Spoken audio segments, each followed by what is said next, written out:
الحمد لله رب العالمين، والصلاة والسلام على أشرف الأنبياء والمرسلين نبينا محمد وعلى آله وصحبه أجمعين. أما بعد، الله سبحانه وتعالى بتوفيق سرا او داغه بخاص رحم او کرم د سوالونو جوابونو سوار لسم نشست شروع کو. والله دې توفیق راکړي همیشه د حق د بیانولو، او بيد الله موږ له توفیق راکړي په هغه باندې عمل کولو. په دې نشست کې اورنی سوال یو ورور کړی دی، هغه ده چې آیا سړي له دا جایز دي چې ویښته اوږده کړي او که نه؟ الجواب بالله التوفیق، ویښته اوږدول د سړي دپاره داسې داسې سنت نه دي چې ثواب پرې میلاویږي. دا همه خبره یې ساتئ، ویښته اوږدول د سړي دپاره داسې داسې سنت نه دي چې ثواب پرې میلاویږي، بلکې دا په عاداتو کې راځي. د یو قبیلې د یو قوم عادات دي چې هغوی ویښته اوږده ساتي. نو د بعضو خلکو عادت دا دی چې ویښته لنډ ساتي، واړه ساتي. رسول صلی الله علیه وسلم چې ویښته اوږده ساتلي دي، نو هغې په دې نه دي ساتلي چې الله ورته ویلي. که الله ورته ویلی وی نو بیا به دا څه بیا به سنت وی، عبادت به وی، نو بیا به موږ وایو چې ویښته به اوږده پرېږدي. خو رسول صلی الله علیه وسلم چې دا ویښته اوږده ساتلي، نو دا صرف دې لپاره چې دغه وخت د خلکو دا عادت و چې هغوی به ویښته اوږده ساتل. او نه رسول صلی الله علیه وسلم د دې څه اجر بیان کړی دی، چا ویښته اوږده وساتل الله به ورته د اجر ورکړي، او نه دا ویلي دي چې چا واړه کړو نو هغه به ګناهګاري. نو رسول صلی الله علیه وسلم ویښته غټ هم ساتلي دي، رسول صلی الله علیه وسلم ویښته خریلي هم دي د حج او د عمرې په موقع باندې. او بیا دا پکې فایده یې ده ساتئ چې دا همیشه ویښته خریل د سنت طریقه نه ده. لکه دا د صوفیانو یو خبره مشهوره کړې ده، تصوف والا، چې ویښته خریل دا یو عبادت دی، زهد دی. نه، رسول سم طریقه دا ده چې هغه ویښته نه دي خریلي مګر په دغه مواقعو باندې چې حج له تللی عمرې له تللی. نو غوره طریقه دا ده چې ویښته بلکل ختم نه کړی شي. دا غوره طریقه موږ اگر که خریل څه دي جایز دي. خو رد پې موږ په دې کوو چې عبادت ورته مه وایه. څنګه چې موږ وایو چې اوږده ویښته دا عبادت نه دی، نو دغه شان سر خریل بلکل دا هم عبادت نه دی. د خلکو زموږ د خلکو ذهن جوړ شوی چې توبه وباسي، دینداره شي، بس بیا به د شین سر نیولی ګرځي. دا ورته یو عبادت ښکاري چې زه ښه سړی یم. رسول صلی الله علیه وسلم عام اوقاتو کې چېرته سر نه یې خریلی. نو ویښته غټ پرېښوده جایز دي، ویښته واړه کول جایز دي، بلکل ختمول داسې دي جایز دي. دا یو مسله شوه. بله مسله به دې کې ساتئ چې رسول صلی الله علیه وسلم به دا ادب هم ښوولی چې څوک غټ ویښته ساتي نو خیال به یې کوي. لکه امام ابو داود رحمه الله دا حدیث راوړی، من کان له شعر فلیکرمه، د چا چې ویښته اوږده وي نو څه دې کوي؟ د هغې د خیال ساتي. دا نه چې د ځان نه دې لیونی جوړ کړي لکه د جیل نه چې راتښتېدلی. بعضو دا ویښته ما لیدلي او سپږې او ګندګي او دا غوړی په مخ یې غوړی وینځي نه غوړی وینځي نه غوړی، هغې نه بل څه جوړ شي. سړي ته بیا کرکه کېږي. ویښته غټ ساتي نو بیا خیال هم ساته. عایشه رانه وایي چې رسول صلی الله علیه وسلم به خپل ویښته غوړول، خوشبو به پکې لګوله، صفا سوتره به یې ساتل. دا د غټو ویښتو پرېښودو طریقه ده. بله درېیمه اهمه مسله هغه ده چې د کم قوم کم عادت وي نو هغه کوه، نوی کار پکې مه کوه. دا ګورې یو علمي مسله ته بیانوم، تاسو کیدای شي دا اول پیر واورئ. شروع چې دا ته کوم دی دا خبره کوي، جیب نه کوي، جیب نه کو. رسول صلی الله علیه وسلم غټ ویښته پرېښودي دي. ولې؟ دغه وخت د خلکو غټ ویښته و. په هغه وخت کې چې چا ویښته واړه ساتل، خلکو به ورته تعجب په نظر کتل. نو دا مسله به اوس هم دغه شی. که ستا په علاقه کې غټ ویښته پرېښوده رواج او طریقه یې پرېږدی، خیال یې ساته.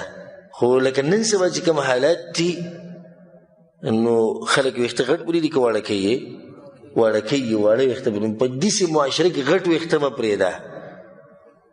یو وجه دا دی چې دا په لباس الشهره کې راځي، او رسول صلی الله علیه وسلم دې نه منع کړې ده. لباس الشهره، جامه د شهرت. جامه د شهرت هغه ده چې ته په دې خلکو کې جدا ښکارې، مشهور شي.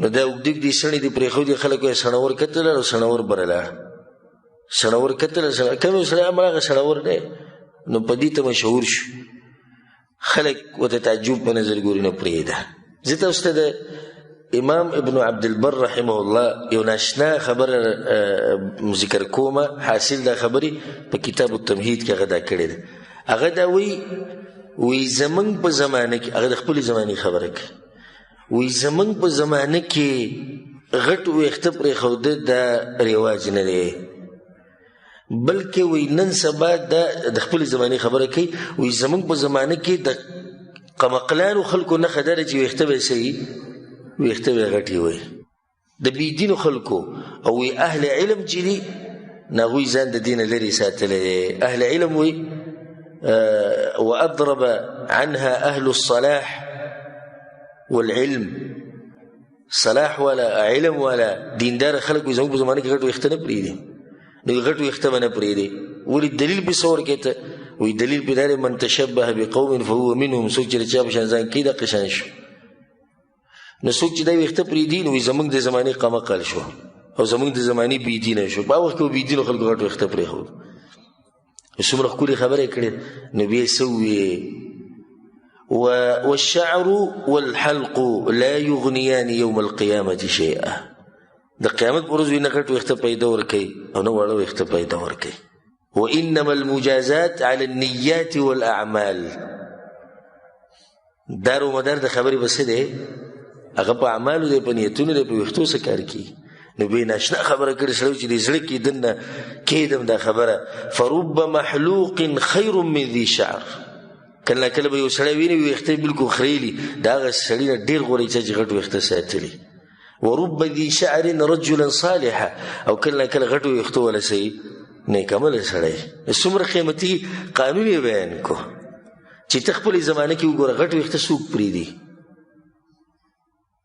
ښه خلک نه دي تا ته هم بیا خلک وایي چې دی د هغوی په شان دی مه یې پرېږده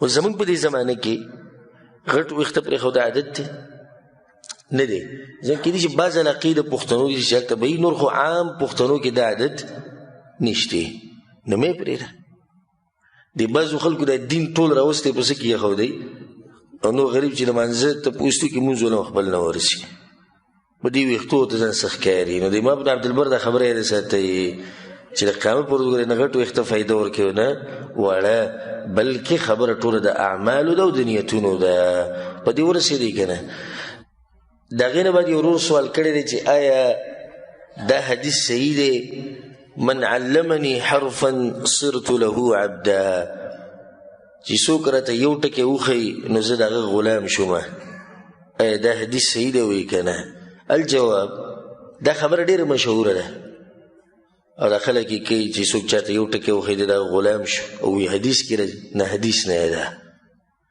دا حدیث نه دی یعنې رسول صلی ته نسبت مه کوه خو د دې خبرې معنی څه ده هغه صحیح ده د اوچتو اخلاقو تقاضه دا ده او د ادب تقاضه دا ده چې د هغه سړي احترام وکړي چا چې تا ته دین ښوولی دی علم یې درته ښوولی خصوصا هغه سړی چې دین یې درته ښوولی دی الذي علم الانسان اعظم العلم دا هغه انسان دی چې په علمونو کې اوچت علم یې تا ته ښوولی دی نو د قدر د احترام دا کول دا د ادب تقاضه ده دا د درنوالي تقاضه ده دا د اوچتو اخلاقو تقاضه ده قرآن او حدیث هم موږ ته دغه ادب ښوولی دی چې د عالم حق دغه اعتراف کوم منه چې د عالم په ما باندې څه دی حق دی الله یې درته ښوولی دی پیغمبر یې درته ښوولی قرآن او حدیث یې درته ښوولي امام شعبه ابن الحجاج رحمه الله دته ویل کېږي امیر المؤمنین فی الحدیث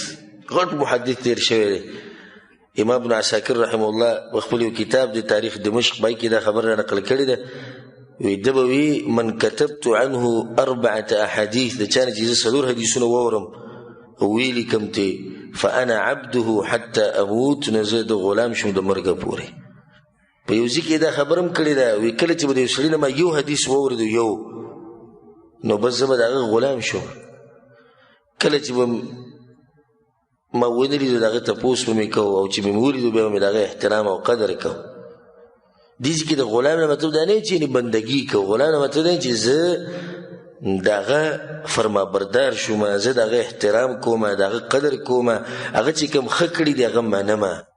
نو معنی صحیح ده او نسبت رسول سلم ته دا غلط دی. رسول سلم دا خبره نه کړي. والله اعلم.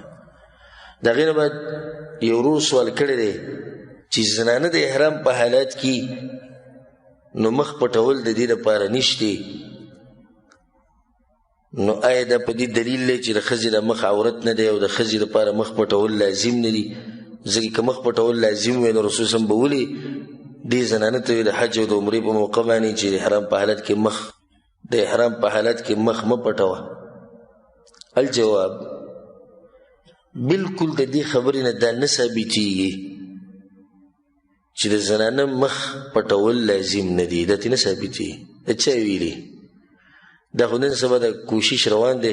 سبحان الله، نن مې یو لیکل کتو چا لیکل کړي وي سندرې حرام نه دي. دا مخکې ورځو کې یو نام نهاد مولوي صاحب بیان کړی وي د زنانه پر مخ پټول لازم نه دي. سرورو هغه وخت یې که نه رسول صلی ووي زما په دې امت باندې به داسې وخت راشي چې خلک به الحره والحریر او معازف د هر څه به حلال کړي. حره یعنې زنا، حریر د سړو دپاره د زنانو د کپړې، ریخم او ټنګ ټکور او دا هر څه به وي د امت حلال کړي، وی به چې دا جایز دي. نو بس دا خبره پیش کوي. وګورئ که د زنانه مخ پټول لازم وي نو رسول صلی الله دا خبره وکړه. موږ وایو نه دې نه ثابتېږي، ته پوه شوی نه یې په دې خبره باندې او هغه داسې رسول صلی الله علیه وسلم ویلي دي وي نقاب به نه اچوئ. حدیث الفاظ دا دي چې څه به نه اچوئ؟ نقاب به نه اچوئ، دستانې به نه اچوئ. بس په دې کې خو رسول صلی الله علیه وسلم دا نه وي چې مخ به نه پټوئ. داسې الفاظ څوک موږ ته ښویی نه شي په حدیث کې. نقاب اچول د جدا خبره ده، مخ پټول د جدا خبره ده. نقاب څه ته وایي؟ هغه کپړې ته چې په هغې کې د سترګو دپاره جدا ځای جوړ شوی، دې ته نقاب وایي. دا به نه استعمالوي. نو څه به کوي؟ په عامه کپړه به مخ پټوي. دې نه خو دا ثابت نه شو چې رسول صلی چې مخ دې نه پټوي. نه، رسول صلی نقاب دې نه استعمالوي. د نقاب مطلب دا نه چې مخ دې نه پټوي، وایي هغه نقاب دې نه استعمالوي کوم چې د مخ دپاره جوړ شوی او په هغې کې د سترګو ځای وي. زه به تاسو ته یو ناشنا خبره ذکر کوم، دې سره به ذهن ښه واضح شي. رسول صلی الله وایي هغه سړی چې د احرام په حالت کې نو قمیص به نه اغوندي. داسې حدیث شته کې نشته؟ کمیس نه منه راغلی. د دې څه مطلب دی چې سړی به دغه شان ګرځي؟ یعنې هېڅ به نه اچي؟ نه، وایي کمیس مه اغونده، دغه څادر اچوه په ځان باندې. دغه مطلب شو که چې نقاب مه استعمالوه، مخ په یو ساده کپړو باندې پټ کړه. څادر، لوپټه، څه شی په له پاسه راواچوه. زموږ چې انشاءالله دې سره به خبره واضح وي چې تاسو دا یاد ساتئ چې رسول صلی الله وایي چې احرام په حالت کې به کمیس نه اغوندې. نو د هغې مطلب خو دا نه چې سینه او ملا او ولي دا ښکاره ساته، نه. مطلب یې دا دی چې دغه ګنډلی شوی کمیس دا مه اغونده او د هغې په ځای باندې دغه څادر په ځان واچوه. بل په حدیث کې دا راځي، اسماء بنت ابوبکر رضی الله عنها حدیث دی، امام حاکم راوړی وی کنا نغطي وجوهنا من الرجال فی الاحرام. وی موږ چې به د احرام په حالات کې سړي به رالو نو موږ به مخونه څه کړو؟ پټ به کړو. عایشه رضی الله عنها وی کان الرکبان یمرون بنا ونحن مع النبي صلی الله علیه وسلم محرمات. وی دا خلک به سواره په خپلو سورلو باندې کله به تېرېدو زموږ په طرف باندې موږ به د رسول سره روانو د احرام په حالات کې. فاذا حاذوا بنا سدلت احدانا جلبابها من رأسها على وجهها. چې زموږ په خوا به تلو نو موږ به د سر نه څادر یا لوپټه په مخ راواچوله. د امام احمد، امام ابو داود رحمه الله حدیث راوړی، واضح دی. که په هغه وخت کې به مخ ښکاره کړو، لږ ساته دې کې خبر نه شي، سړي نه مخ ښکاره کولی شي. دا مخ پټول خو زنانه لپاره په دې لازم دي چې سړي پردي. نو په هغه وخت کې داسې کېده، خو نن سبا داسې نه شي کېدی. که کېدی شي ګڼه ډېره ده، خلک ډېر شوي نو ځای په ځای پردي سړي ولاړ دي. د زنانه به څه کوي؟ نقاب به نه استعمالوي، مخ به پټوي په یو لوپټه یا په څادر باندې. والله اعلم. د یو ورور سوال کړی دی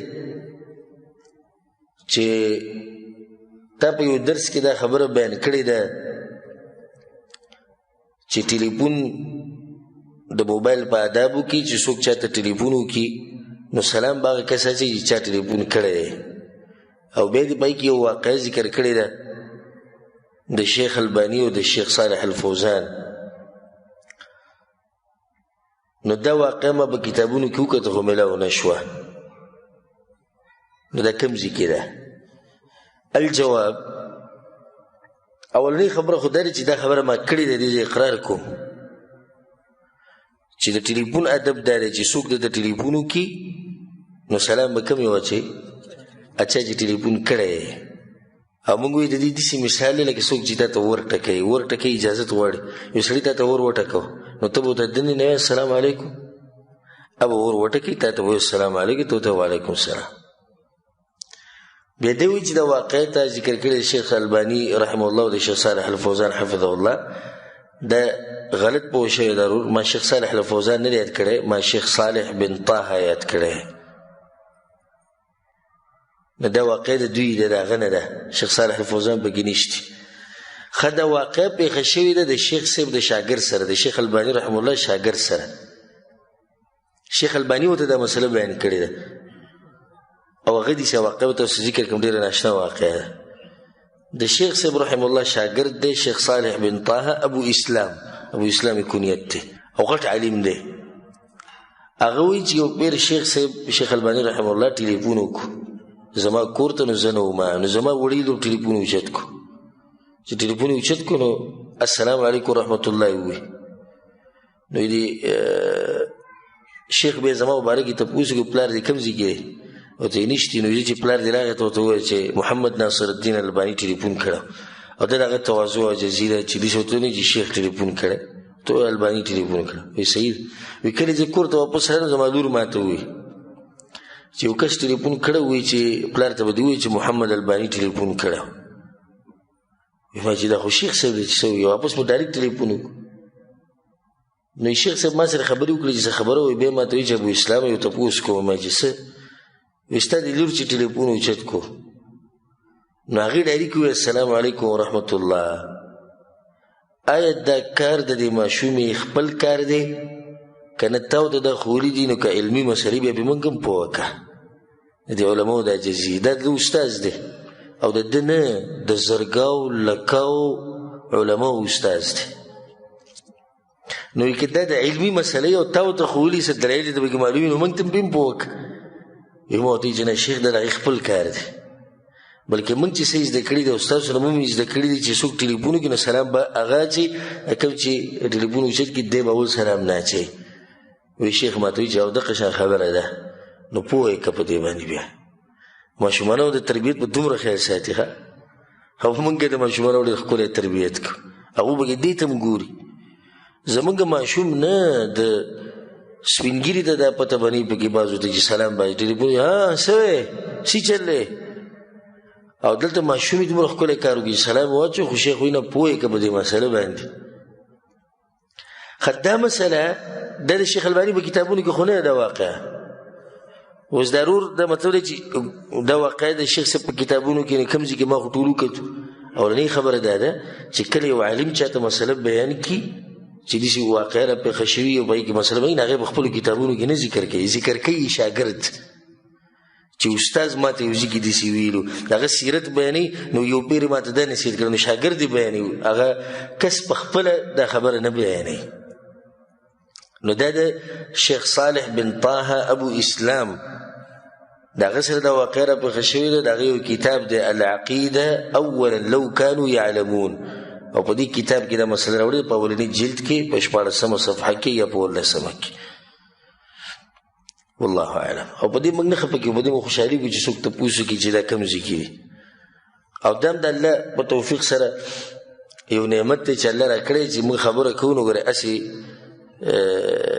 د ځان نه نه ویلېږي هغه قصه ګو مولیانو په شان نه وي الحمدلله چې بس قصې هسې ولو ګورو نه چې څه رښتې او که خپې شتې یا شنې شتې بلکې خبره ښه د دلایلو په رڼا کې کوو. د هغې نه بعد یو ورور سوال کړی دی چې آیا د عمرې په حالت کې یو سړی عمرې له لاړ شي د حرام په حالت کې د خپل ویښته په خپله واړه کولی شي او که نه یا د ملګري ویښته واړه کولی شي او که نه دا ډېر اهم سوال دی او ډېرو ملګرو ته راپېښېږي. بعض خلک دا وایي د احرام په حالت کې بل سړي له ویښته نشي لرې کولی، خپل خو بلکل نشي لرې کولی. پته نشي دوی سره په دې باندې څه دلیل دي. وایي د ویښتو پرې کولو نه منع راغلی احرام په حالت کې. صحیح ده. کله راغلې ده منع؟ منع راغلې ده چې ته په دې احرام کې عبادتونه د پاتې و شریعت دا ته وایي چې د احرام نه ووځه، چې عبادت ختم شو د احرام نه څه شه وځه. وځي به په څه؟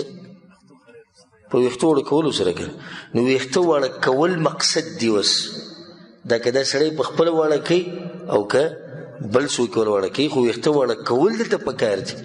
وایي منع ترې راغلې، منع د دې نه مخکې وه، اوس ورته شریعت وایي واړه یې که. په دې خبره کې سوچ وکړئ. اوس ورته دې ځای کې څوک وایي چې واړه یې که؟ شریعت ورته وایي واړه یې که. او دا بل چې واړه کوي د احرام په حالت کې به دې کې څه محظور دی؟ اخو دې بل واړه کوي، خپل ویښته خو نه واړه کوي. اخو بلکل بعیده خبره ده چې دوی کوي. او دا دویمه هم موږ واضح کړه چې دې ځای کې خو شریعت درته اوس وایي چې ویښته واړه کړه. نو شریعت دا طریقه نه ده ښودلې چې دا ویښته به څوک واړه کوي، نایي به یې واړه کوي، که ملګری به وله واړه کوي. دا خبره شریعت پرېښودې ده، خو دومره ووایي چې د احرام نه وځې نو ویښته به څه کړي؟ واړه به یې کړي. مقصد واړه کول، که دا سړی په خپله کوي او که بل څوک یې وله کوي، دا ټول جایز دي. والله اعلم. د هغې نه بعد یو ورور سوال کړی دی چې یو سړی بلکل لمونځ نه کوي، د ده سره ناسته پاسته خوراک څښاک کول پکار دي او که نه؟ الجواب، د مانځه مسایل دغه موږ تفصیلا ذکر کړي چې د مانځه څومره اهمیت دی. نو کم سړی چې مونځونه نه کوي د ده نه هجرت کول واجب دي. هجرت مطلب دا دی چې د ده سره به ناسته پاسته نه کوي، د ده سره به غم خادي نه کوي.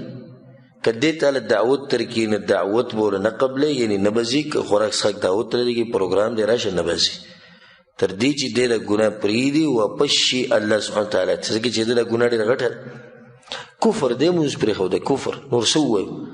حدیث کې د راځي امام احمد بن حنبل او سنن والا راوړی، رسول صلی الله علیه وسلم العهد الذي بیننا وبینهم الصلاة فمن ترکها فقد کفر.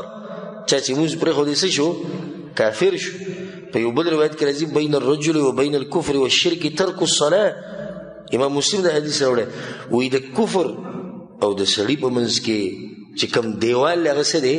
مونځ دی. چې د مونځ دی پرېښود نو دغه کفر ته ورننوت. نو په هر مسلم او په هر مسلمان باندې دا واجب دي چې د دې مانځه خیال وساتي.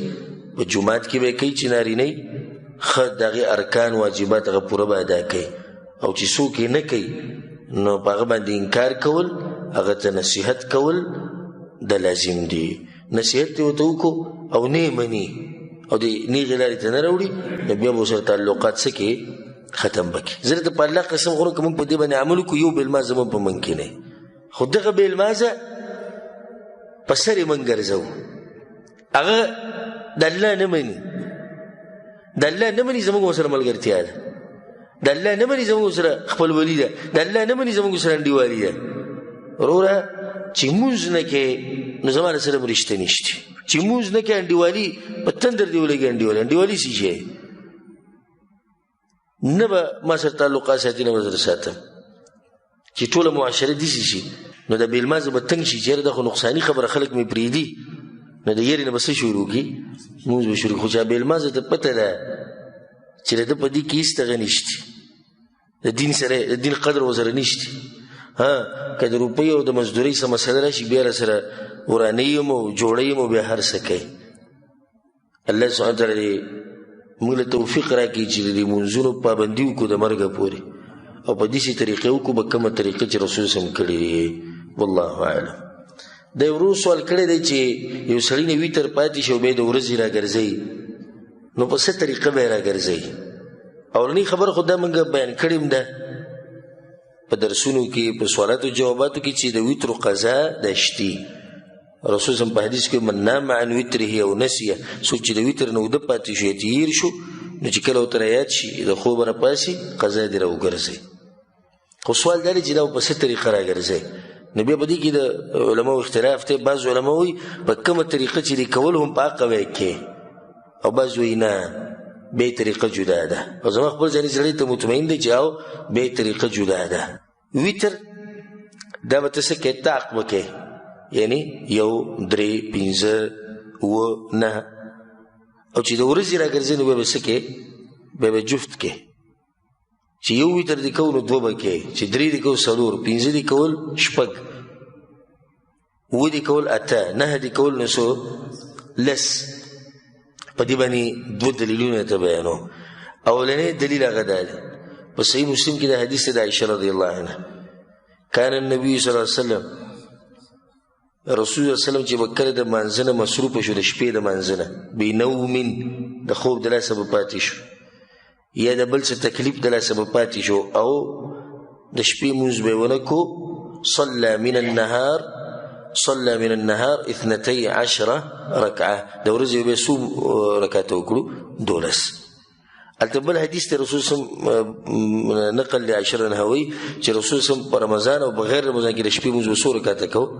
11 اوس د ورځې څو کو 12 یو دلیل پیدا دی دویم دلیل پیدا دی لکه امام احمد بن حنبل حدیث اورا په نور کتابونو کې مشتي صلاه الليل والنهار مثنى مثنى د شپې او د ورځې مونږ څو رکعات لري 2 رکعات نه دا ویتر چې د شپې کو په دې طریقه دا ولې 2 رکعات نه کو دا ولې طاق دي خو شریعت مونږ ته ویلي خو چې به د ورځې کې نو بیا به 2 رکعات کې نه چې 2 کې نه به د طاق نه جوړيږي بیا به جفتي نه چې ته 3 رکعات ویتر کې د ورځې بسو کې سلور 15 کې شپږ 1 کې 2 و کې 8 9 کې لس 11 رکعات د شپې مونږ کې د ورځې بسو کې 12 والله اعلم دا غینه بعد یو سوال کړی دی چې د مؤذن چې کله بانګ وي او پای کې حي علی الصلاه او حي علی الفلاح سره خي او ګستر او تاوی دا ثابت دی او کنه الجواب د مؤذن خي او ګستر او تاوی ده په بانګ کې د سنت طریقه ده او په صحیح مسلم کې د حدیث دی د ابو جحیفه رضی الله عنه هغه چې اتیت النبي صلی الله علیه وسلم بمکه زر رسول سره ملاو شو په مکه کې او حدیث کی بیداری چی فخرج بلال بوضوئه رسول صلی اللہ علیہ وسلم بلال رسول صلی اللہ علیہ وسلم دا اودس غوبر اوڑی رسول صلی اللہ علیہ وسلم پاگی اودسو کو وأذن بلال او بلال رنم بانگوی فجعلت اتتبع فاه ها هنا وها هنا يقول يمينا وشمالا يقول حي على الصلاة حي على الفلاح بموت كتو نو دی حي على الصلاة وحي على الفلاح سلام الى مخ خي تربتا او ګس طرف ته ګرځاو او امام نسائی چې کوم روایت لري په سر دام دي فخرج بلال فاذن فجعل يقول في اذانه هكذا ينحرف يمينا وشمالا خي طرف ته ګس طرف نو په دې وګونو کې ګوتې خوده او خي طرف ته ګس طرف ته د څه طریقه ده سنت طریقه وری لکه مخکې د جناب بانګ به په جمعات لپاسه ولاړو بانګ به نو خی تر ته به کې مخ ورځي د خلکو ته आवाज لړ شي او ګس تر د خلکو ته आवाज لړ شي نو اوس باز علماء دې ته ضرورت نشي چې د سپیکر دی دغه جواز خو رسي بلې چې سپیکر نه مخ واړي نواز روکی دا خبره زوره ده خو موږ به هم دا وایو چې د رسول الله په سنتو کې خیر دی نو که سره په عملو کې نه فائدہ به ان شاء الله ډېرې د رسول صلی الله علیه وسلم د طریقه په دی باندې عمل کول د دین آشنا خونی او چې دا طریقې زموږ نه یېری نشي په دی وخت کې ګوره د ډیرو خلکو د رسول صلی الله علیه وسلم طریقې یېری شوې پته چې روان نسلونه په سهال کې نو موږ وایو چې دا ورکی نشي چرته زموږ نه لکه رسول صلی الله علیه وسلم زما طریقې مضبوط راونی سي عض عليها بالنواجذ وې د جامې د غاخونه به بند کړي ویل جامې د غاخونه بند کړي یعنی مضبوط رواني سي د طریقې د ګډ وړنې چې فتنې رواني دي د طریقې بدن یې رکی د رسول صلی الله علیه وسلم د سنت او طریقې په پاتیش الله سبحانه وتعالى دې موږ له توفیق راکړي د رسول صلی په طریقې باندې عمل کولو دا غیر بعد یو سوال کړی او دا سوال خو بار کی زمنګ نه او بار ما جواب هم کړو خو تفصیلی جوابونه ما کړی او تفصیلی بیانونه زما په دې عنوان باندې شتي هغه د چې په منځ کې د رفلیدین کول د دې مبارک ویل لک سماته وای د جواب نه مخکې د ساتي چې زما په دې باندې تفصیلی بیانونه به کې ما تفصیلی دلایل په دې باندې بیان کړی چې رفلیدین په منځ کې کول د سړي سنت مضبوطه طریقه د رسول الله صلی الله علیه وسلم او د دې تفصیل لپاره هغه درسونه ووري، خصوصا د بلوغ المرام شرح چې ما کړی پای کې ما بیان کړي. د منځي طریقه په دې باندې زما یو بیان دی، پای کې ما د تفصیلا بیان کړي.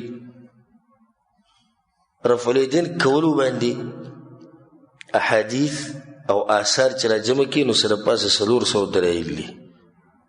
او د اسی نه هم ګوره کور کې راسه تیار پراته وي، والله لازم کور کې راسه پراته وي.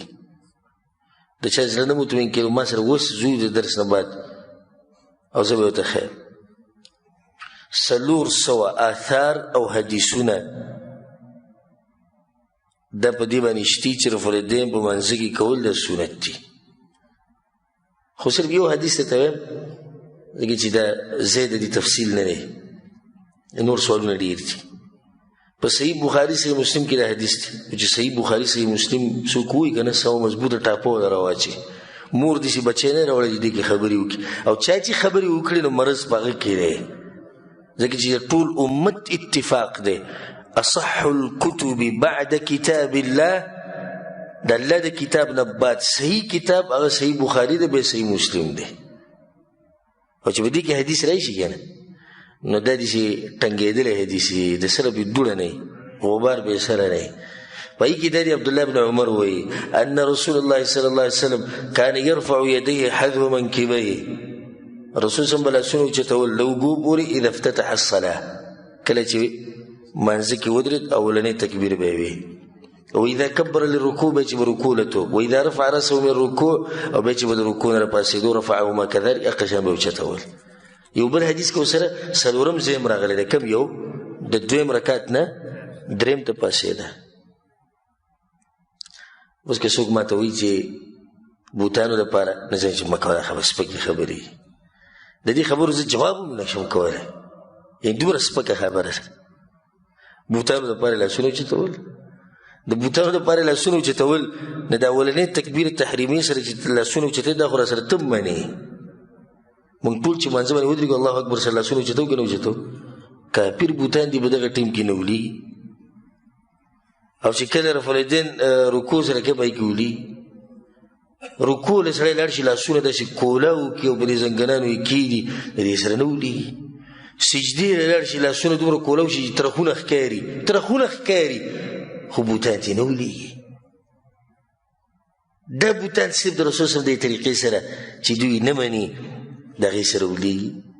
څه ناشنا خلک دي بیا وایي چې منسوخ دی، نو دا ټکی مو ځان سره کېده منسوخ. نو بیا دریم پکې ووایي چې د مرګه پورې به یې کړي اوسو. یو ورځ یو مولوي صاحب راغی زما خواته، او مولوي صاحب ما ته ویې ځان پوه کوو که نه وایي ځان پوه کوو. مې ځان پوه کوه چې څه تپوس کې وکړه، خو ګورې حق منلو په نیت به تپوس کې نه نه وي. دغه رسول سلم وایي د مرګ پورې رفع الیدین کړي. ما ته وایي ما د خو ډېر ښکلی سوال وکړو، زه به د نه مې څو سواله کوم. وایي څه؟ ما رسول سلم د مرګ پورې په مانځه کې رکوع کړې ده.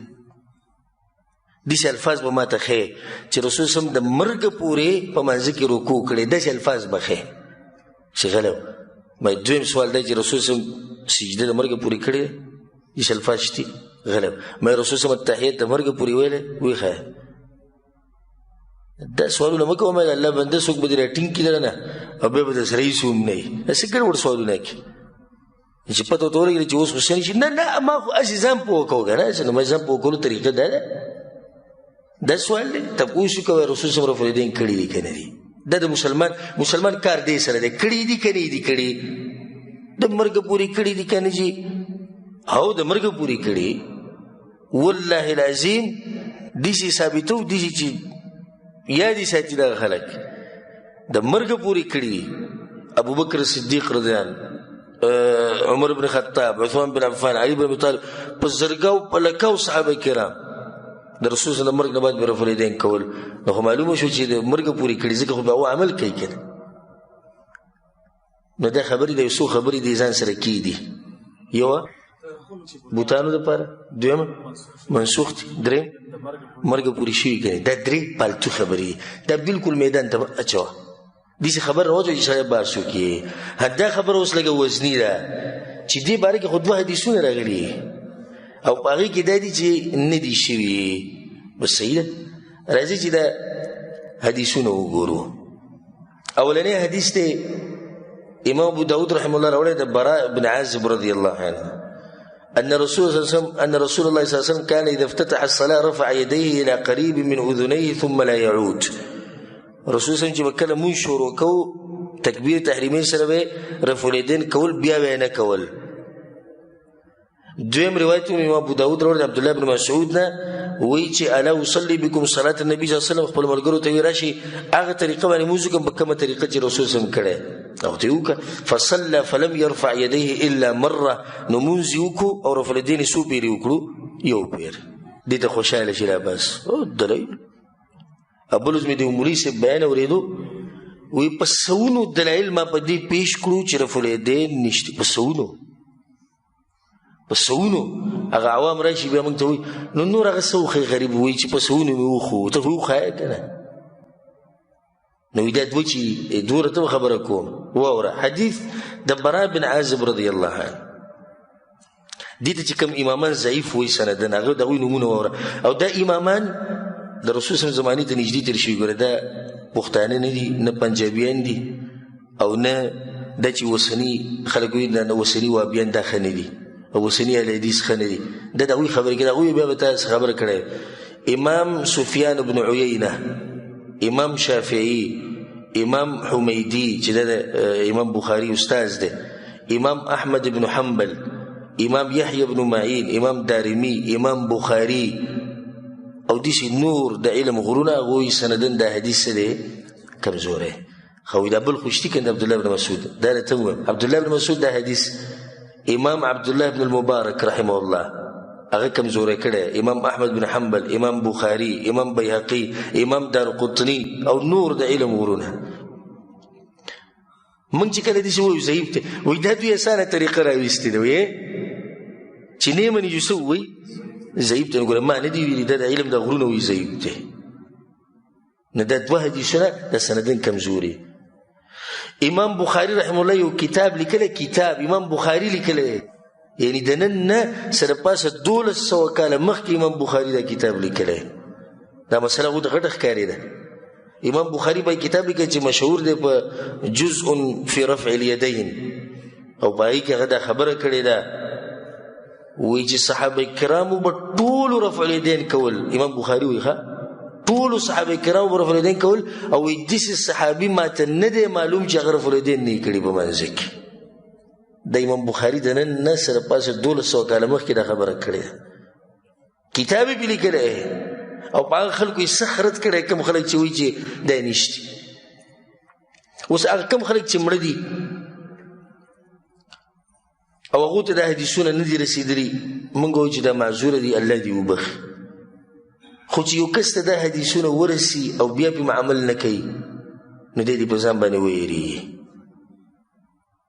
دا ووري امام علي بن المديني رحمه الله دا د امام بخاري استاذ دی او چې د امام بخاري استاذ دی هغه به هم څوک امام علي بن المديني وی حق على المسلمين مسلمانانو باندې دا خبره لازمه ده ان يرفعوا ايديهم عند الركوع وعند الرفع منه چې رکوع لځي لاسونه به اوچتوي چې د رکوع نه پسې لاسونه به اوچتوي. او امام بخاری به دا وي د خپل استاد مبارک په خپل د ده په زمانه کې د ده په شان عالم ما نه دی لیدلی او هغه دا خبره کوي. او امام شافعي رحمه الله وی اجمع العلماء د علماو په دې باندې اجماع ده ان من استبانت له سنة النبي صلى الله عليه وسلم چې چاته د رسول صم طریقه واضحه شو په دې باندې د علماو اجماع ده وی لم يحل له ان يدعها لقول احد د دې لپاره نه دي چې چا لپاره به پرېږدي په دې باندې علماو اجماع نه دا خبرې پرېږدي زما مذهب او اسلام مذهب. امام ابن القیم رحمه الله کتاب د زاد المعاد فی هدی خیر العباد په هغې کې هغه د رفع الیدین دنیا حدیثونه ذکر کړي. بیا وایي کوم ځای کې د هغه حدیثونه چې دې په مقابله کې دي کوم ځای دی هغه بل ځای کې دا خبره کړې ده وایي د رسول صم همیشه طریقه دا وه چې رفع الیدین به کول الى ان فارق الدنیا چې د څه نه لاړ دنیا نه لاړ دا وخت په رسول صم رفع الیدین کړي. او چې یو پیر وکړي نو څو نیکیانې دي 10 نیکیانې دي په دې باندې د رسول صم په صحیح حدیث کې ثابت دي صرف یو حدیث ته بیانوم پای دا خبره ختمو. ابو حمید الساعدي رضی الله عنه داغه مبارک راځي چې هغه د صحابه کرامو سره ناسو، تقریبا لس صحابه کرام ناسو، بوک ابو قتاده رضی الله عنه ناسو. وی چې انا اعلمکم بصلاه النبي صلی الله علیه وسلم، وی تاسو ټول کې د رسول په منځ زه خپوي.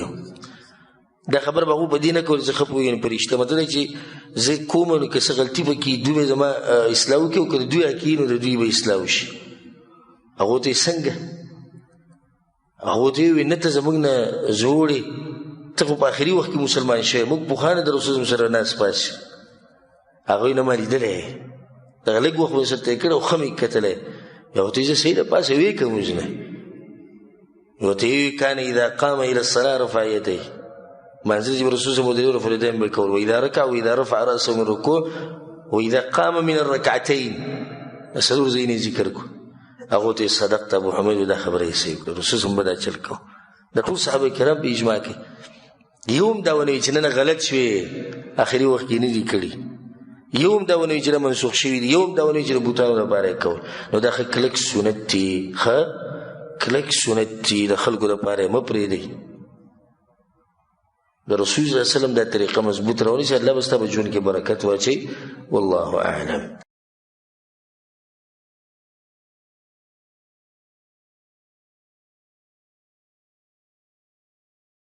داغه نه بعد یو خور سوال کړی دی چې زنانه ویښته واړه کولی شي او که نه.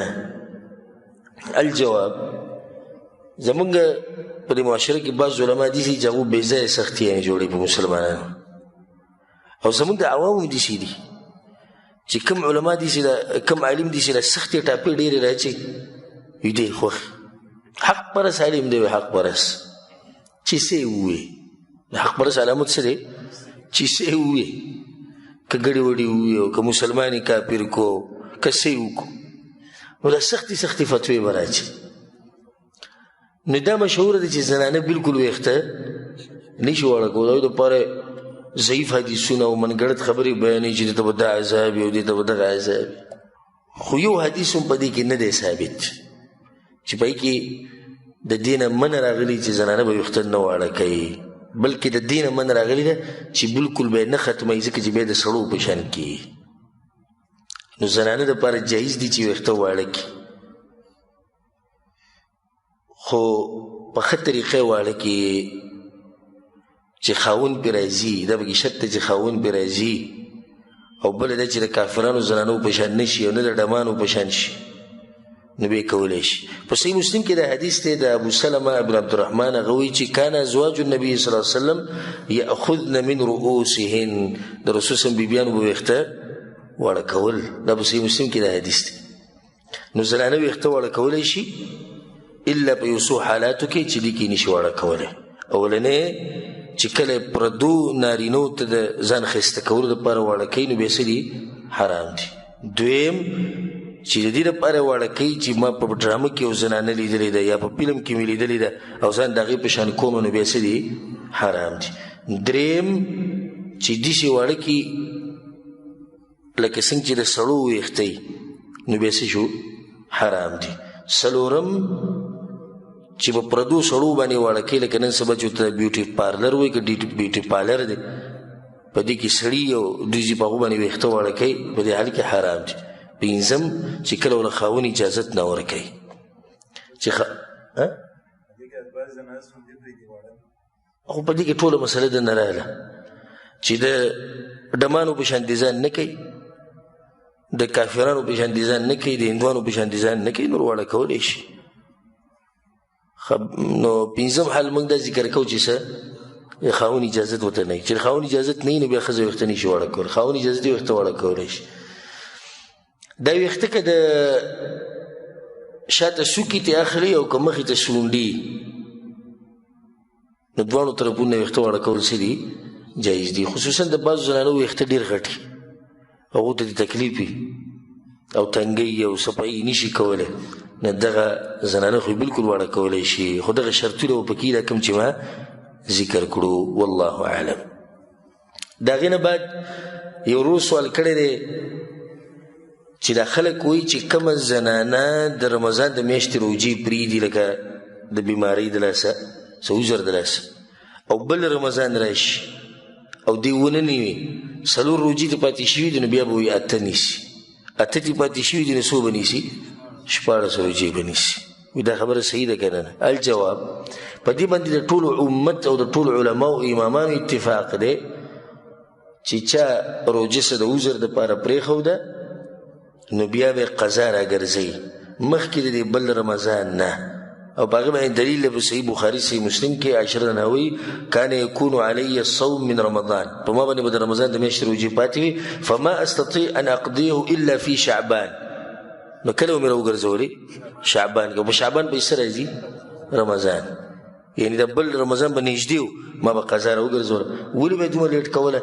وذلك لمکان رسول الله صلی الله علیه وسلم رسول صلی الله علیه وسلم خدمت دې خبرو د لاسه برانه لیټ شو لکه یو زنانه نه روجې پاتې شوې او بل رمضان راغی نو د دې په 2 حالاتو کې یو وي اولنې که د عذر د لاسه لیټ شوي لکه دا زنانه بیماره وه وی نیسم خو بیماره وه نیسم بیماره وه عذر تر دې چې بله روجه راله نو په دې باندې هېڅ هم نشته هېڅ ګناه پرې نشته دا روجې دې ونیسي او بیا دې وروسته د هغه روجو قضا راوړي. دویم حال دا دی چې عذر ورته نه خو سبا یې نیسم بل سبا نیسم سبا نیسم بل سبا نیسم او بل رمضان راغی نو په دې باندې ګناه ده د دې ده چې دومره لیټ کړي چې بل رمضان راغی او دې ونه نیوي خو سوال دا دی چې په دې باندې قضا خو شتي ده روجه به نیسي ګناهګاره د توبه دې وباسي نو بعض علماء په دې باندې کفاره هم ده یعنی روجه به نیسي ورسره به یو مسکین له خوراک ورکوي خو صحیح خبره دا ده چې په دې باندې دلیل نشته او دا د امام ابو حنیفه رحمه الله مذهب دی امام مالک امام شافعي امام احمد دا درې ونه وایي چې بغیر عذر نه زنانه روجه لیټ کی او بل رمضان راشي نو دوی به قضا هم راګرځي کفاره به هم ورکوي سوای د امام ابو حنیفه رحمه الله نه هغه وایي صرف په قضا راګرځي او کفاره پې نشتی او خبره د امام صاحب مضبوطه ده ځکه چې په دې باندې دلیل دی په قرآن کې الله سوي ومن كان مريضا او على سفر فعدة من ايام اخر چې چا نه روجې پاتې شوي بیمارۍ د لاسه سفر د لاسه بیا دې دغه روجې ونیسي په نورو ورځو کې د کفارې څه تذکره ورسره نه ده کړې. امام بخاري رحمه الله هم دې خبرې له ترجیح ورکړې ده او په اوسنو علماو کې شیخ ابن عثیمین رحمه الله هم دا خبره کړې ده نو دا خبره کمزوري ده چې د زنانه نه روجې پاتې شوې او بل رمضان راغی نو دا به بیا د یو په ځای 2 نیسي د 2 په ځای به 4 نیسي دا بې سنده خبره ده. نو صحیح خبره څه شوه چې په دې خبره دې ښځه باندې څه دي قضا توبه وباسي کفاره پې نشته نو صرف قضا او د قضا سره په دې باندې توبه او استغفار چې د روجې قصدا لیټ کړي دي والله اعلم. دا ورو سوال کړی دی چې د انسانانو د ویښته خرڅول جایز دی او که نه. الجواب اوس داسې حالات دي پاکستان کې د خرڅي ګورې هلته خرڅي او نایانو دوکان ته چې ورشي نو هلته یې جمع کوي دا بیا خرڅي دا جایز دی او که نه نو جواب دا دا جایز نه دی جایز په دې کې خو د فقهاو او د علماو اختلاف هم نشته چې د انسان اندامونه د انسان د جسم عیسا د دې خرڅول د دې بېعزتي کول دا حرام دي ځکه چې الله د انسان له عزت ورکړی ولقد کرمنا بني آدم نو دا د انسان بېعزتي ده نو د انسان اندامونه خرڅول دا څه دي ناروا دي د هغه د جسم څه حصه خرڅول دا ناروا دي نو دغه شان د انسان ویښته خرڅول دا څه دي دا هم ناروا دي والله اعلم. د هغې نه بعد یو ورور تپوس کړی چې زه حج له تللی وم او په حج کې ما چې کله شیطانان ویشتو د جمرات پرې اوس هم خلک ورته شیطانان وایي نو دا یوه جمره دا یو شیطان ما 8 کاڼي ویشتې دی نو په ما خو به څه نه وي. الجواب چې د ده ته یقین دی چې ما 8 کاڼي ویشتې دی نو و په کار دی و خو شوي د زیاتي د لاسه هېڅ خبره نه ده کمی راشي به سړی تپوس کوي بیا به کې خبره شتي خو دې کې خو کمی نه دی راغلی و خو پوره شوي دي و په کار دي او دا یو پې څه شو زیاتي شو سړی خطا یې څه خبره قصدن نه دي کول پکار دا بعض خطا وي پرېږدم یې نه او په خپله د دغه شیطان ټولې خبرې مني ټولې خبرې ونه مني په دغه ځای کې به داسې دشمن شي حالانکې داسې کې شیطان شتیم نه چې په دې کاڼي کې دننه شیطان دغه ستن خو د سعودي عرب حکومت جوړه کړې ده خو دلته شیطان راغلی و کله چې ابراهیم علیه السلام ته وسوسه اچوله بس هغه کاڼي وویشتو نو دا خبره دې بعضو پکې سم بلاکونه راغستي او چا لرګي راغستي او ولاړې وته او دې مخکې ورځو کې مې یو ویډیو کته د عرب به مو څه خلک دي د عربو چې کړې ده څوک دی د ایشیا د ملکونو دی چې رنګ نه یې بنګالي انډین څه داسې ښکاري نو هغه داسې یو څو میټرو نه رامنډه وهي که داسې تاسو ویډیو لیدلي دا کاڼي داسې نیولی او رامنډه وهي لکه کرکټ کې بالینګ نه کوي لرې نه چې راروالي او رامنډه وهي چې لکه ښه مضبوط کړس دې وباسي ویې ولې خو بیا درته ووایه ګوره ته چې دا پلانې کار کوې پلانې کوې دا د شیطان ته مني دا دله بیا نه مني خو دا کار به کوي نو خطا ورته نه دي په کار رسول اسلم چې کومه طریقه ښودله څو کاڼي دي اووه بس اصل د شیطان ویشته دا دي چې خبره یې نه مني دا د شیطان ویشته دي دغه ځای کې دې وویشتو 7,000 کاڼي یې ووله 7,000 یې ووله او خبرې ونه مني نو تا د شیطان سره څه دشمني کړې ده دا یو ورور سوال کړی دی چې دا بعض خلک وایي چې ما له پلاني اجازه راکړې ده په دم اچولو کې آیا په دم اچولو کې اجازې شتې او که نه الجواب اجازه شتې په دم اچولو کې اجازه شتې د الله د طرف نه ټولو مسلمانانو ته د اجازه بس د به یو ځان سره پړپړی ښودي یو زړه پاڼه به راغستي موږ له جي پلاني صاحب اجازه راکړې کېده اجازه ځان سره په دې باندې د خلکو نه مالونه وایي دا به داسې لګولي لکه څنګه چې دا داسې هغه پروت دی که نه داسې بس دیوال پورې ځوړند دی اجرموي جي موږ دا پلاني صاحب او پلاني صاحب او پلاني صاحب او پلاني صاحب به سوره فاتحه صحیح ووایه بیا به دې پته ولګي تا له د سورې فاتحې اجازه ولې نه درکوي چې ته دمونو ته نه چې ته له اجازې یې درکوي د پلاني صاحب ته د سورې فاتحه ولې نه ښووه د پلاني صاحب ته د عقیده ولې نه ښووه اجازې څه شي اجازه ده اجازت ته وایي که نه نو اجازت خو الله راکړی دی موږ له رسول الله سلم اجازت راکړی دی دوه خبرې دي بس اجازه دې پکار ده که نه دوه خبرې دي ټولو سره اجازه ده یوه ده چې څوک دم اچوي چې دی متقي پرهیزګار انسان وي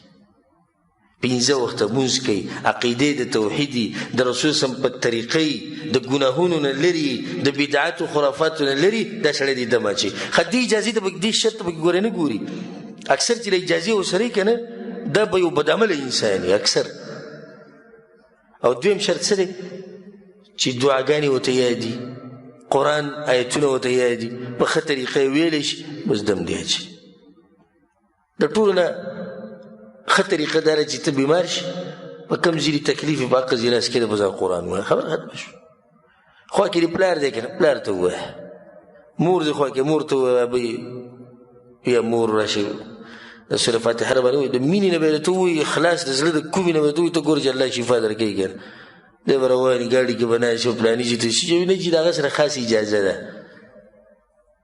اوس زه د خپل ځاني چې دا ووایم ما الحمدلله قرآن راته زباني یاد دی دعاګانې راته ښه یادې دي او څه ټک خطا علم هغه راسره شتي خلکو ته بیانو خو داسې اجازه ما سره نشي چې مولوي صاحب ما له اجازه راکړي ته دمونه اچوله زه اوس دم اچولی شم که نه شم اچولی اچولی شم خو دغه خلکو په تله کې د هغو په قانون کې نه شم اچولی اثر نه کوي وایي چې اجازه اوس نه اثر نه کوي بیا دی چې مړ شي چې خپل زوی له ورکړي چې مړ شي خپل زوی له ورکړي تجارت روان دی جیله سلسلوات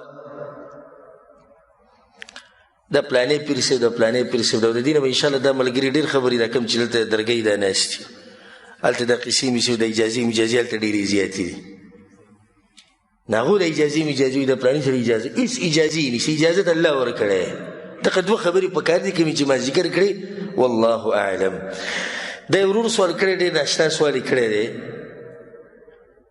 وایي سپی چې مړ کېږي نو سات یې څوک اخلي او کته وی چې ملک الموت ته اخلي نو رسول صلی الله علیه وسلم چې کور ته ملائک نه ننوځي چې کوم ځای کې صحیح سپی. الجواب اولنی به دا خبره ذکر کو د فائدې لپاره چې د زناورو نه سا څوک اخلي. دا مسله تاسو معلومه؟ چا ته معلومه؟ ها؟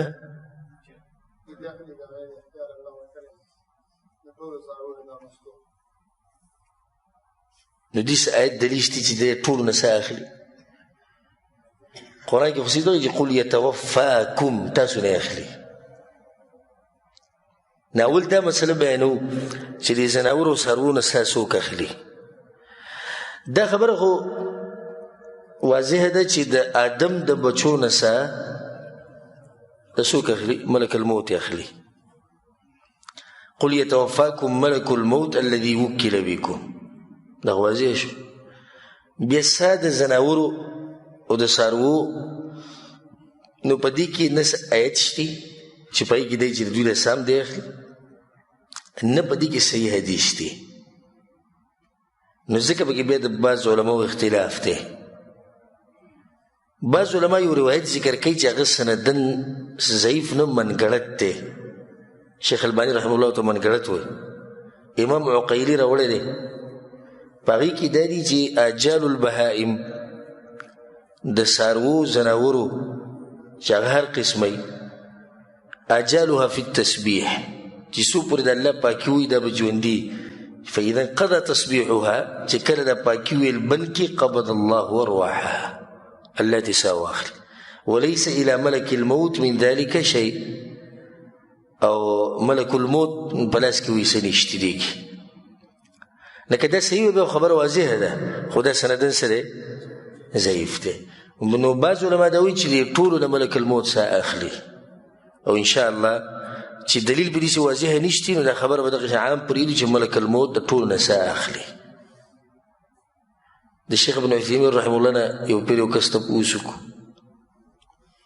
وایي شیخ صاحب د زناورو نه سا څوک اخلي؟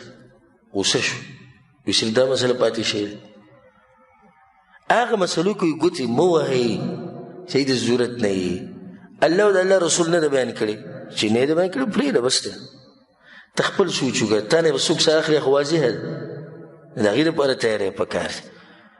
بیا ضرور وایي چې هلته خو ملایک وایي کور ته نه ننوځي چې سپی پکې نو د سپي نه څنګه څه اخلي. او هلته موږ وایي چې انشاءالله زړه په دې مطمئن کېږي چې د ملک الموت د ټولو نه څه اخلي نو د نه څنګه اخلي؟ جواب چې دا کم حدیث کې راغلی چې ملائک کور ته نه ننوځي نو مطلب دی چې د رحمت ملائک نه ننوځي. نور عام عام نه دي منع شوي چې بالکل ملک نه راځي. اوس هر انسان سره دوه ملائک دي چې هغه ښه عمل او بد عمل لیکي. دا خو سره په هر ځای کې دي. نو کور کې سپی هم دی دغه ملائک پکې هم دي. نو دغه شان د ملک الموت ډېر خلکو نه ساګانې اخیستي دي او په کور کې دننه سپی شوي دي چې که نه شوي سپی په کور کې او سړی پکې مړه شوی دی ښځه مړه شوې ده. د رحمت ملائک نه راځي. لکه حدیث کې دا دي چې رسول صلی الله علیه وسلم وایي چې ملائک ګرځي په دې لارو کوڅو کې او هغه کورونه او هغه ځایونه ګوري په کوم ځای کې چې د الله ذکر کېږي. نو ستا په کور کې د الله ذکر نه کېږي سپی پکې دی دغې ته دا ملائک نه راسي. څومره غټ خیر نه سړی محرومه شو. او ستا په کور کې د الله ذکر کېږي د رسول صلی الله علیه وسلم حدیثونه د هغه په طریقه اعمال کېږي سپی پکې نشته دا ملائک یې ته دننه ورسي. خو بعض علما پکې دا خبره هم ذکر کوي وایي زناور چې دی زناور الله یې وجني په خپله. الله یې څنګه وجني؟ ژوندي به سړی کې مړه شي. نو ملک الموت تی سا نه اخلي. سا تی چا واغسته؟ الله تی واغسته. والله عالم. داسې د فایدې لپاره مې ته پکې دا خبرې ذکر کړه. دا یو ورور سوال کړی دی چې یو سړي باندې بیماري چې د ده نه میچازي په مخه ځي د میچازو قطره نو دی به څه کوي د منځه لپاره؟ الجواب یو هغه سړی دی چې د هغه نه میچازو قطره همیشه ځي یا هغه ته د ګیس بیماري نو دی به د هر مانځه دپاره به اودس کوي او بیا دې ځان ته داسې څه شی کېږدي چې د هغې د لاسه کپړې بیا د ده نه ګنده کېږي د میچازو د لاسه. نو که د منځه په دوران کې د ده نه د میچازو څاڅکي یا ګیس دې لاړ نو د هغې سره چې دی څه نقصان د ده منځه ته نه رسي. فاتقوا الله ما استطعتم الله دومره ویرېږي څومره ستاسو طاقت یې د دغه طاقت دی. او دغه اودس چې وکړي هغې کې دغه فرض لمونځ د هغې سره نفلي سنت دا ټول کولی شي. بیا چې بل ټایم راشي هغې له به بیا اودس وکړي. سړی چې به دلیل سره دلیل بیا چې په صحیحینو کې حدیث د عایشه رضی الله عنها وایي چې فاطمه بنت ابي حبیش رضی الله عنها راله پر رسول الله پسې یا رسول الله زه دې زنانه یم چې ما باندې استحاضې مرض دی، یو حیض دی یو استحاضه ده. حیض خو هغه وینه ده چې کوم د دې رحم نه راوځي میاشت کې یو څو ورځې. استحاضې وینه ده د رګ وینه ده، دا کله نه کله بعض زنانو ته کلونو باندې دا وینه راځي. نو ما باندې دا وینه راځي پاکېږم نه، نو دا مونځ پرېږدم. رسول صلی الله علیه وسلم نه مونځ به نه پرېږدي، دا خو حیض نه دی چې ته مونځ پرېږدې، دا خو د رګ وینه ده. خو کې به څه چې کله د حیض ورځې ختمې شي چې تا ته خپل حساب معلومي چې دا پکې د حیض ورځې راغلي، چې کله دا ختمې شوي غسل به وکړي پاکه شوي. ثم توضئي لكل صلاه، او بیا به هر مانځه دپاره څه کوې اودس به کوې. نو علما وایي څنګه چې دې زنانه باندې دا وینه په مخه را روانه ده نو دقه شان د هغه سړي حال دی د چا نه چې میچازې په مخه ځي یا د چا نه چې د ګیس بیماري ده هوا بیماري ده دا دقه شان دي. خو بعض خلک داسې دي چې هغه کله دغه وکړي دا او میچازې وکړي نو 11 منټه پورې پاو ساعته پورې د هغه نه قطره داسې ځي بیا ودرېږي. نو دې د هغو په شان نه دی کوم نه چې همیشه ځي. نو دې سړي له پکار ده چې دی دې د مانځه نه یو پاو ساعت 11 منټه 20 منټه مخکې اودس ماته وکړي او بیا دې وروسته چاردام وکړي صحیح ده. ښه که یو سړي باندې دا چل کېږي چې 10 منټه او پاو ساعت بعد ودرېږي او بانګ ویلی کېدو او د اودس وکړو تشې میچازې وکړې اودس یې وکړو. اوس دی وایي چې زه مانځله ځمه نو میچازې خوب به رواني د 10 منټو پورې پاو ساعت 20 منټو پورې. نو ده ته موږ وایو چې ته به صبر کوې. د کوم وخته پورې به صبر کوې چې څو پورې میچازې ودرېږي. ده ته خپل وخت خو معلومېږي چې اوس ودرېږي. په دې کې که د نه جمع مونځ هم لاړ نو دی څه دی معذوره دی، ځکه چې دا خبره د دې نه زیاته ضروري ده. مونځ په داسې حال کې کول چې میچازې ترې نه بهیږي دا ضروري ده د دې جمع د مانځه نه. په دې ورسېدی که نه والله اعلم. دا یو ورور سوال کړی دی چې وایي د بعضو عربو د عادت دی چې کله مونځ ختم کړي سلام وګرځي نو د مانځه نه بعد ښی طرف ته او ګس طرف ته د کسانو سره لاس میلاووي. دا شتي او که نه؟ جواب اصل دا دی چې مصافحه کول لاس ته لاس سره میلاوهل دا مستحب طریقه ده. رسول صلی الله علیه وسلم د خپلو ملګرو سره مصافحه کوله. انس بن مالک رضی الله عنه چې کان اصحاب النبي صلی الله علیه وسلم اذا تلاقوا تصافحوا، کله چې د یو بل سره میلاو شو لاسونه به میلاوهل. په صحیحینو کې دا حدیث دی د طلحه بن عبید الله رضی الله عنه چې هغه پاڅېدو د کعب بن مالک سره لاس میلاو کړو غاړه ورسره میلاو کړه کله چې الله د هغه توبه قبوله کړه. دغه شان یو روایت کې دا راځي ناشنا روایت دی ما من مسلمین یتلاقیان فیتصافحان، کله چې دوه مسلمانان د یو بل سره میلاو شي او لاس میلاو کړي. لاس میلاو کړي ډېر خلکو ته پته هم نږدې کې څه اجر دی چې دوه مسلمانان میلاو شي او لاس میلاو کړي الا تحاتت عنهما ذنوبهما کما یتحات عن الشجرة ورقها. د دوی نه د ګناهونه داسې وریجېږي لکه د ونې نه چې پاڼې ریجي. د دې مصافحې سره دا دومره اوچت عمل دی. نو دا مستحب طریقه ده په جومات کې بهر د جومات نه په هر ځای کې. خو د دې نه عادت جوړول او دې ته عبادت ویل دا بدعت دی. د بعضو خلکو دا ذهن دی چې دا یو عبادت دی چې څنګه سلام وګرځې نو ښی طرف ته او ګس طرف ته دوی سره به لاس میلاوې. موږ نه بدعت دی عادت یې نه دی. سلام یې وګرځو چې وکړو ملګری اوس غوا کې نه لاس ورسره هېڅ خبره نه. او چې شوق دی چې لاس میلاومه ده سره دغه څه د اذکارو نه بعد به میلاوې. اول اذکار وکړه مسنون اذکار د هغې نه بعد بیا لاس میلاو کړه. او چې مخکې دا کوم چې ورته عبادت په نظر ګوري لکه د مانځه نه مخکې به تا سره لاس میلاو کړی چې سلام وګرځئ بیا به سره لاس میلاوي. دلیل یې چې دوی سره خاص عقیده ده ندغت علماء بدعت ویلې والله اعلم. شیخ صاحب یو شیخ بیان کوي بیان کې هغه خبر وکړه په دې مختصر او چې یو بدو راغی او رسول قبر ته او ودرو دوايي کوله او رسول په قبر باندې وی چې یار ما سره خبر ما ته رسېږي چې دا دې څو دا دواګانو کې او د خپل ګناهونو اقرار کوي او توبه واسي هغه د مخ ته ورسېږي خپل ګناهونه معاف او الله تعالی به وفي نظر راغلم د خپل ګناهونو اقرار وکړو توبه واسم او دا دواګانې مقرر او دا بیا روان په خپل اوس شو په دې دوران کې یو کس نه چې هغه ذکر قرآن مجید سبق وینو دې دوران په دا واستګي ورغی نو एकदम رسول الله پس از په کراغه په دې هغه چې ورشو ته په دوه وجه بخلیشه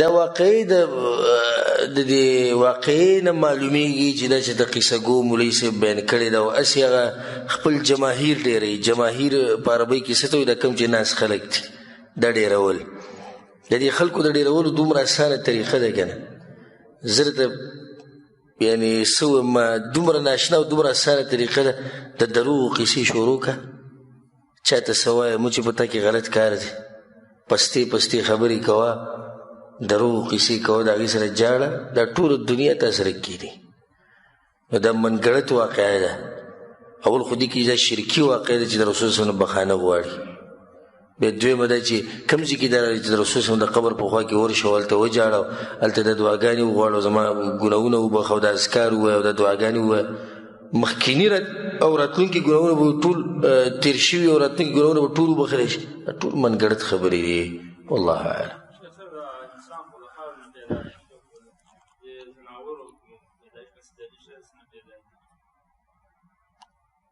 انسان د خاور نه پیدا دی ملائک چې د نور نه پیدا دي پیریان چې د اور نه پیدا دي او د زناور چې دم د خاور نه پیدا دي دم د خاور نه پیدا شي والله اعلم. معراج په واقع کې د نبی صلی الله علیه وسلم دغه ملال شو امام غزالی رحمۃ اللہ علیہ سره سره ته پوښتنه هغه چې هغه دغه سودای واقع سي ما ته پته نشي دروغ واقع ما ته سمالو امام غزالی ملو شو د رسول سره په اسلام معراج ولاشتي نه امام غزالی مرتم دغه شانته هغه ما قسم ورته دا منګړ دا غلطي عقيدي الحمدلله اوس خلک ډیر خشوي پوښوي دي چې دا قصې سي دي دا غلطي لله ته مونږ ساتي والله اعلم.